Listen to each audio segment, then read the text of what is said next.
Bismillahirrahmanirrahim. Assalamualaikum warahmatullahi wabarakatuh.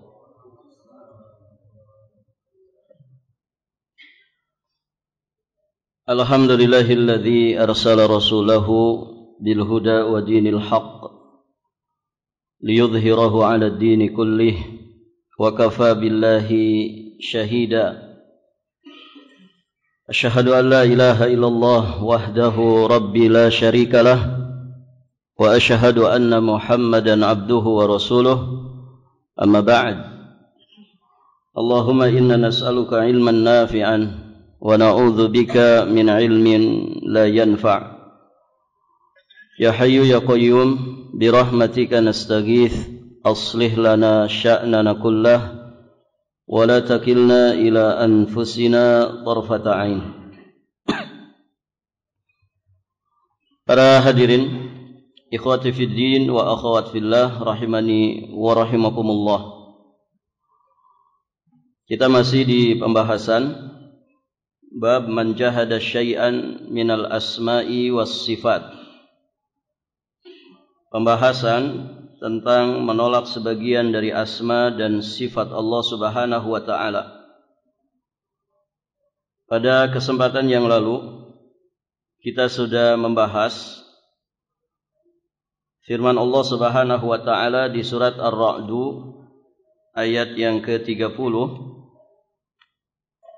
Kemudian kita juga menyampaikan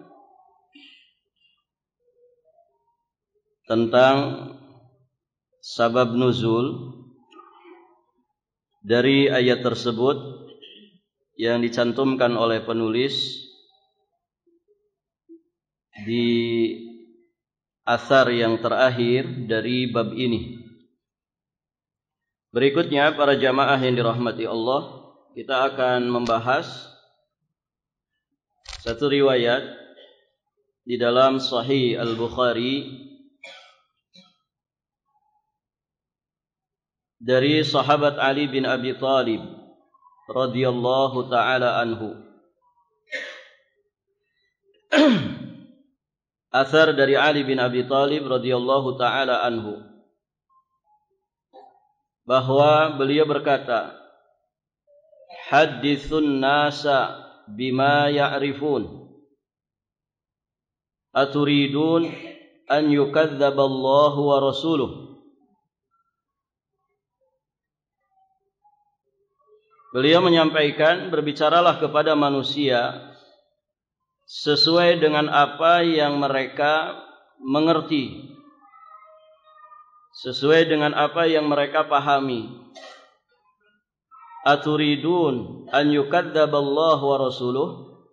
Inginkah kalian bila dikatakan Allah dan Rasulnya tidak benar? Inginkah kalian jika kemudian Allah dan Rasulnya didustakan?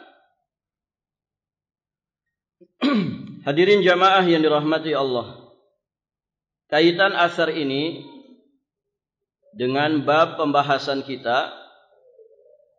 Asar ini, yakni asar dari Ali bin Abi Thalib radhiyallahu taala anhu, secara tegas melarang berbicara kepada manusia dengan pembicaraan yang tidak bisa dicerna oleh akal manusia.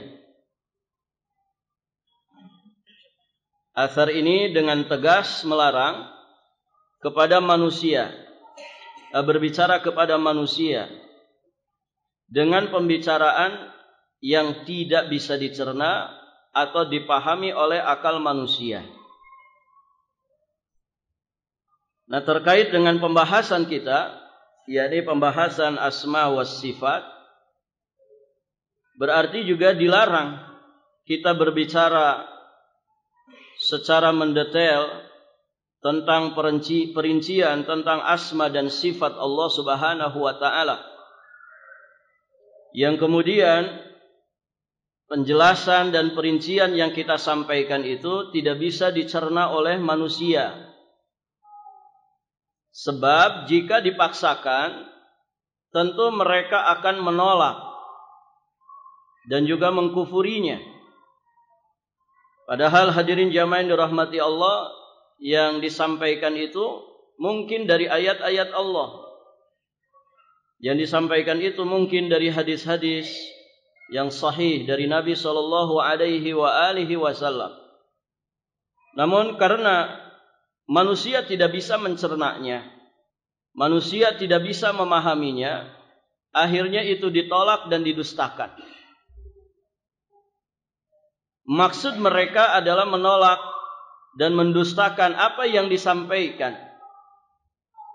Namun karena yang menyampaikannya kemudian tidak memiliki kecakapan di dalam menyampaikan, akhirnya seolah-olah manusia yang menolak itu mendustakan Allah Subhanahu wa ta'ala dan juga Rasulnya.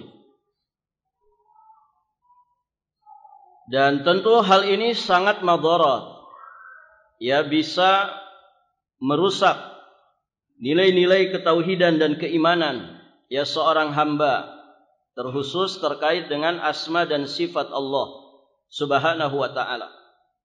Oleh karenanya para hadirin jamaah yang dirahmati Allah, segala sesuatu disampaikan tentu secara bertahap.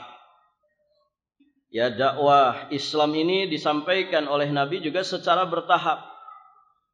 Dan itulah hikmahnya kenapa ayat-ayat Quran itu turun secara berangsur-angsur. Ya, selama kurang lebih 23 tahun.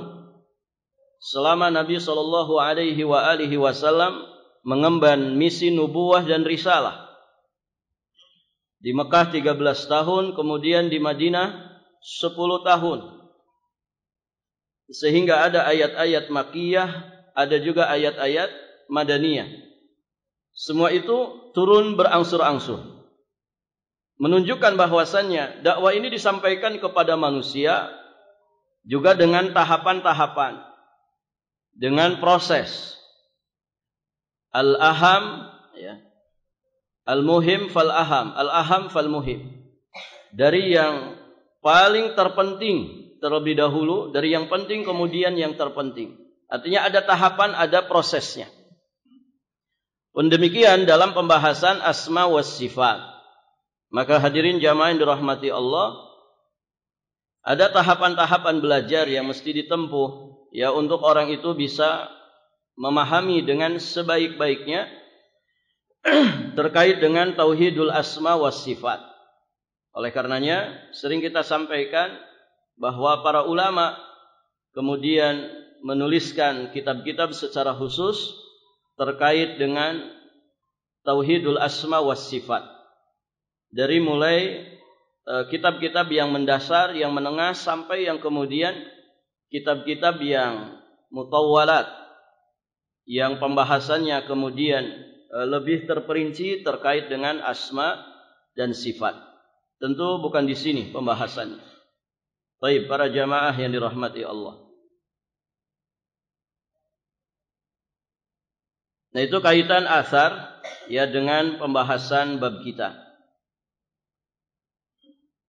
Kemudian pelajaran yang lain yang bisa kita ambil dari asar Ali bin Abi Thalib ini, dikatakan oleh para ulama,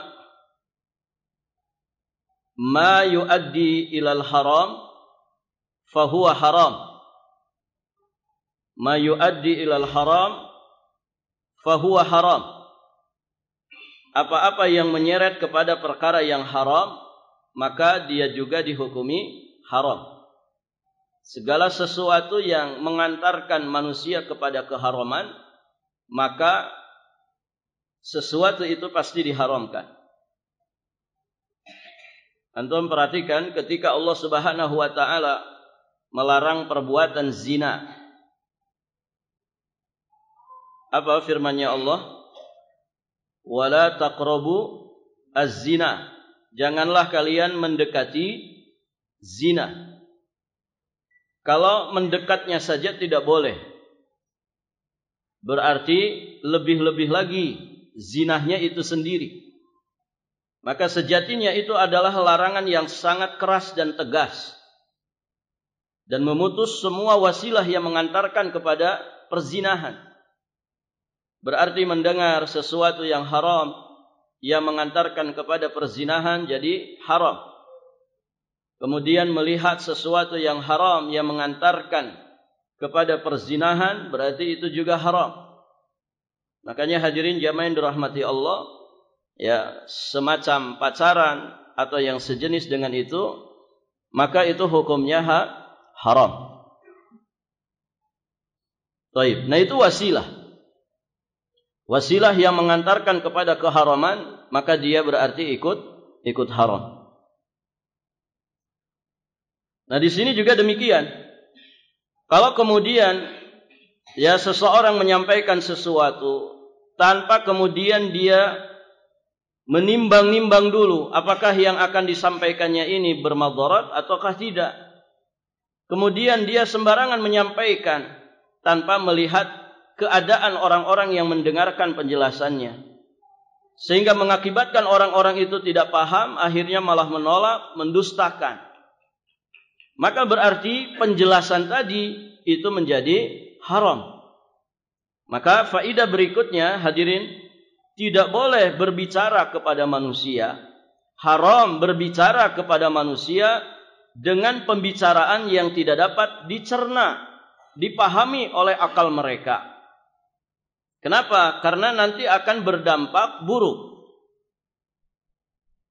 Akan menghasilkan madarat. Makanya di riwayat Sahih Muslim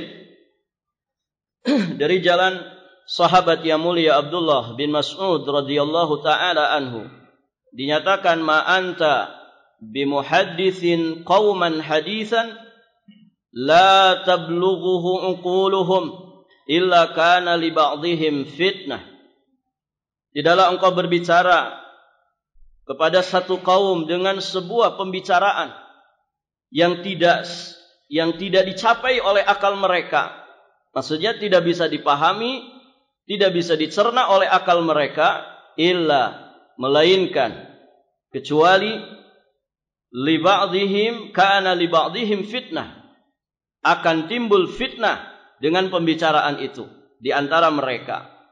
Ada mungkin orang yang salah paham, akhirnya hadirin jamaah yang dirahmati Allah, terjadi kegoncangan.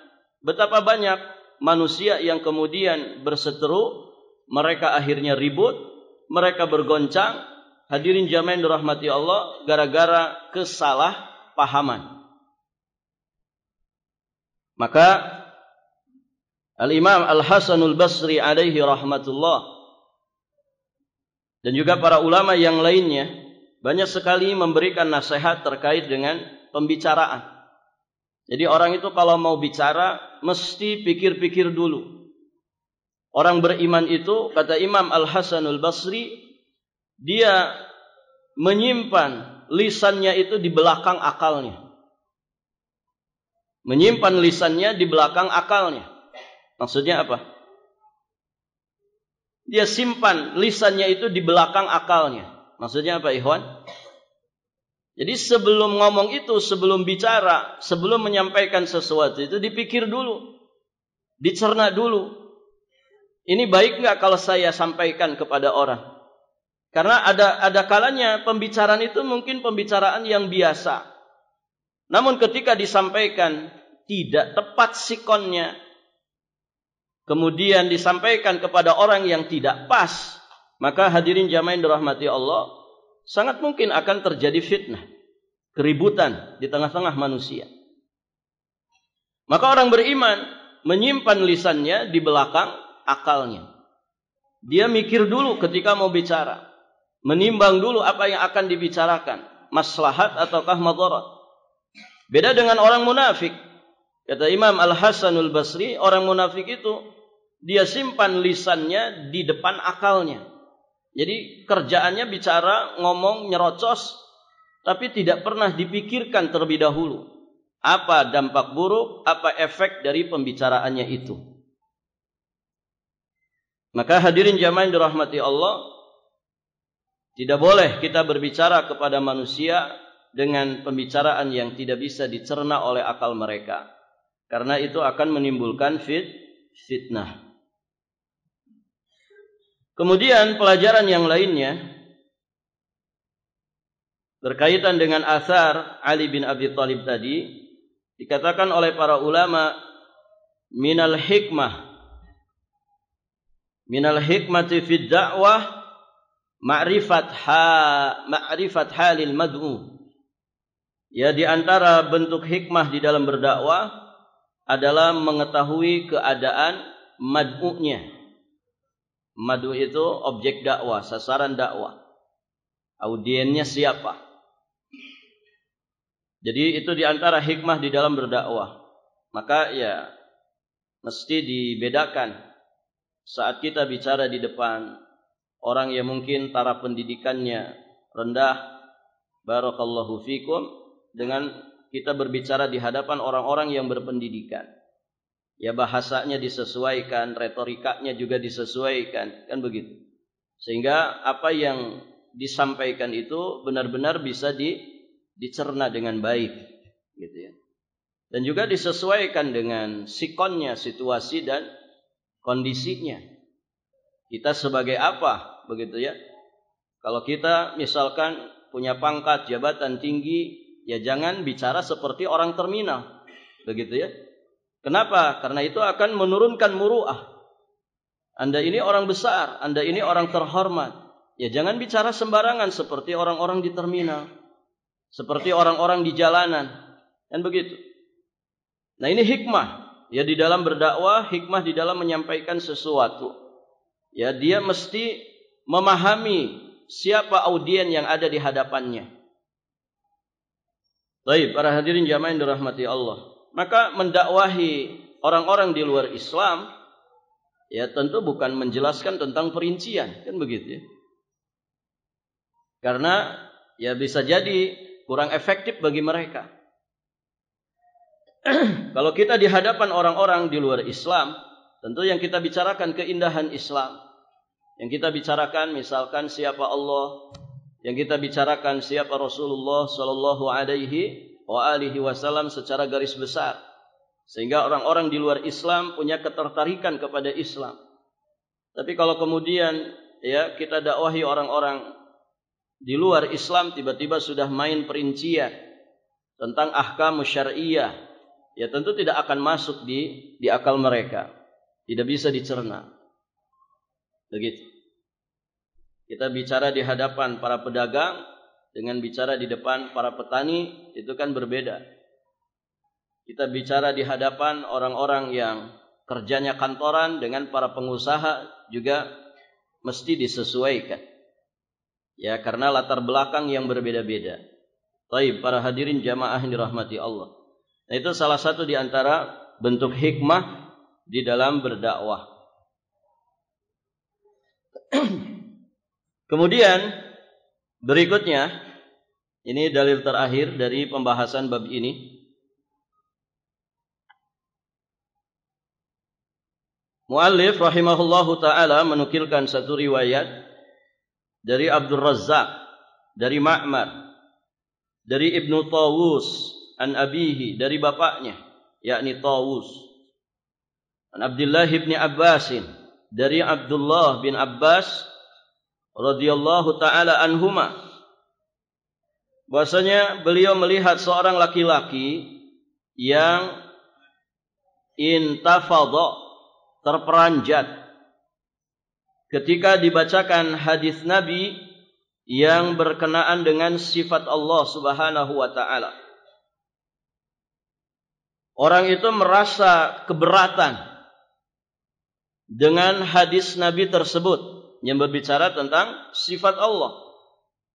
Maka kemudian Abdullah bin Abbas, beliau berkata, "Ma faraqu haula yajiduna riqatan inda muhkamihi wa yahlikuna inda mutasyabihihi."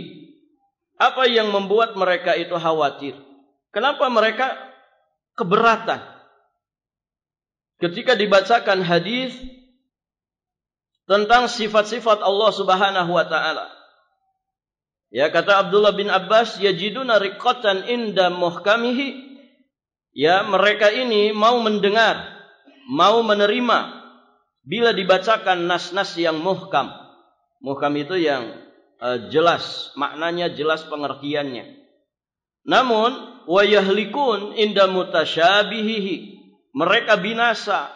Maksudnya mereka merasa keberatan bila dibacakan nas yang mutasyabih, nas yang samar dan sulit dipahami.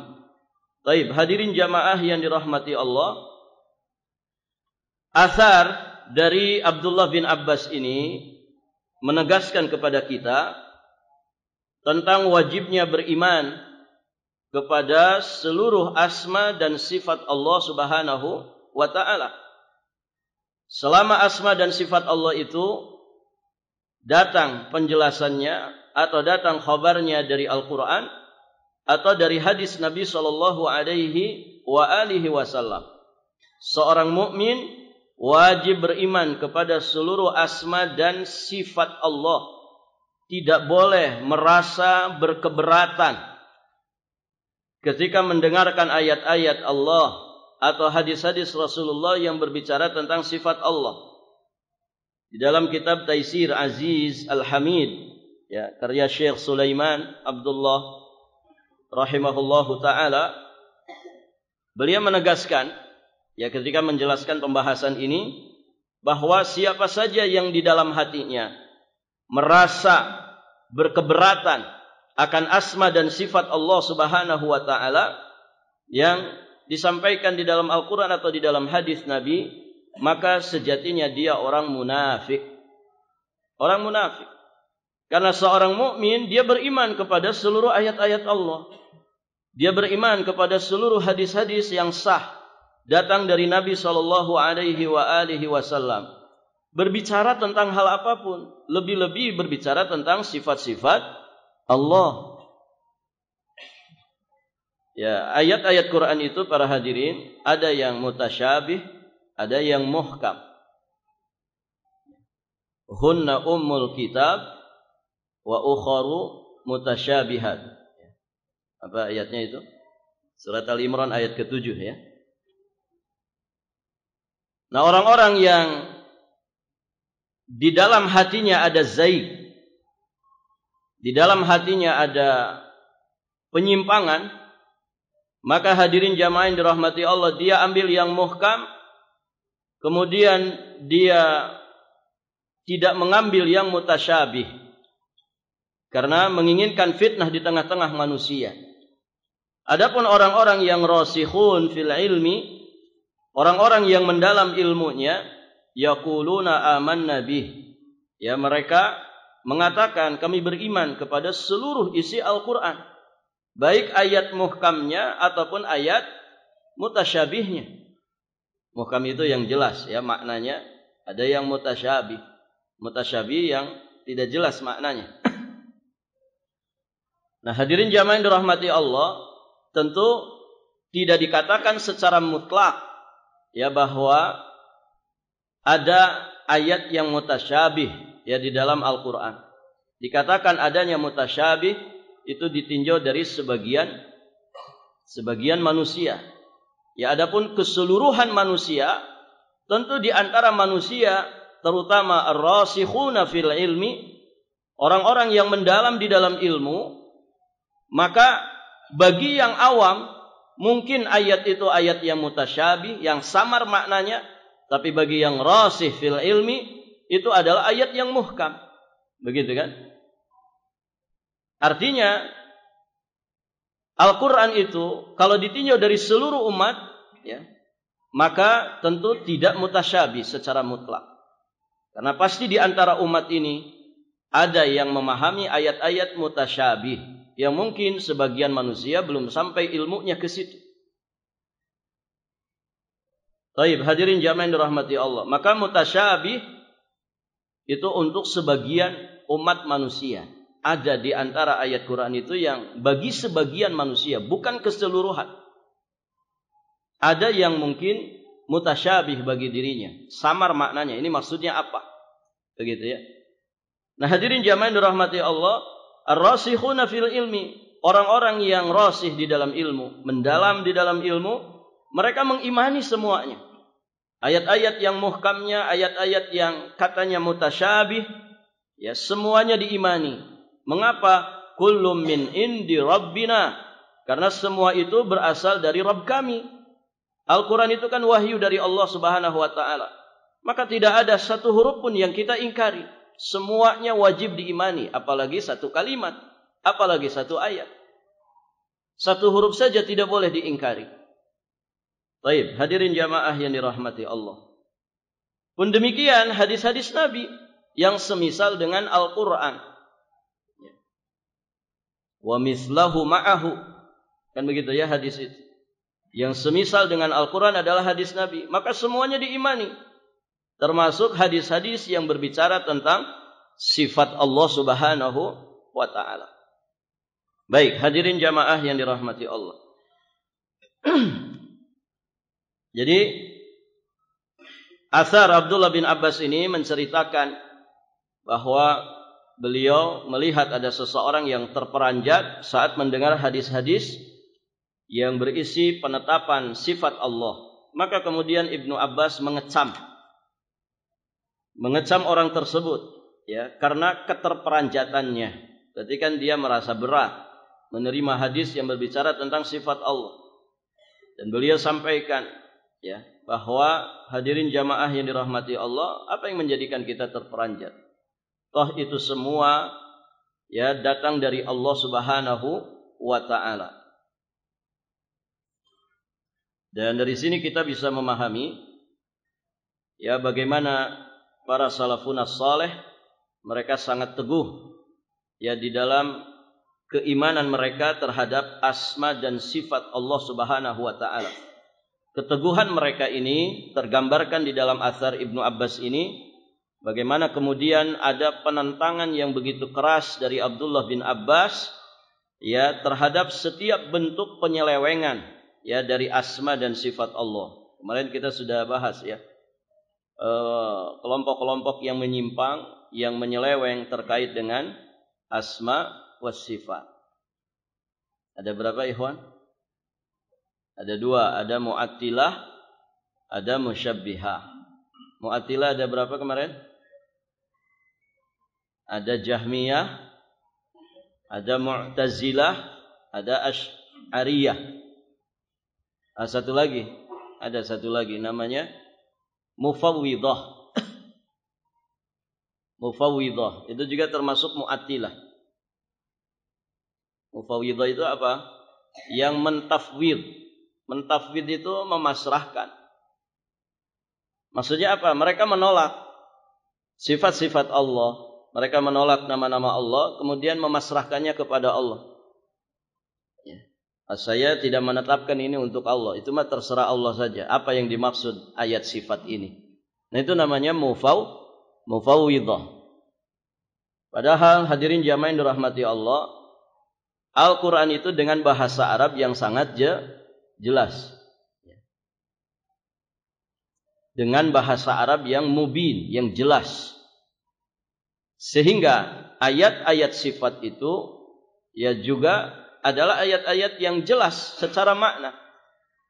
Makanya kata Imam Malik ketika menjelaskan tentang sifat istiwa, al-istiwa'u ma'lum. Al-istiwa ma'lum.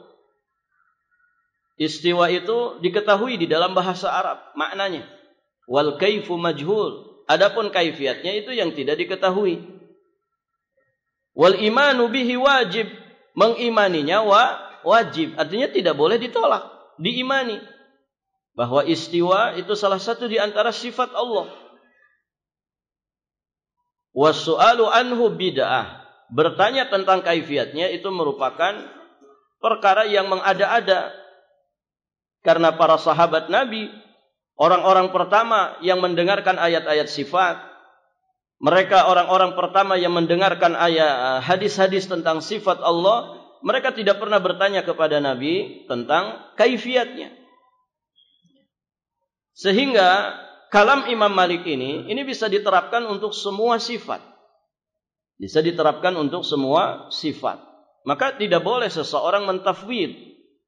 Oh, ini ayat sifat. Saya tidak nerima ayat sifat. Pasrahkan aja kepada Allah. Nah, itu namanya mufawwidah. Dia menolak sifat-sifat Allah, ya, dengan dalih memasrahkan ya, lafaznya juga maknanya kepada Allah Azza wa Jalla.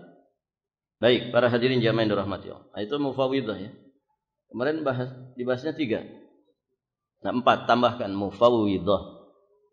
Jadi di antara yang masuk kategori Mu'attilah adalah Jahmiyah, Mu'tazilah, kemudian Asy'ariyah, satu lagi adalah Mufawwidah. Mufawwidah.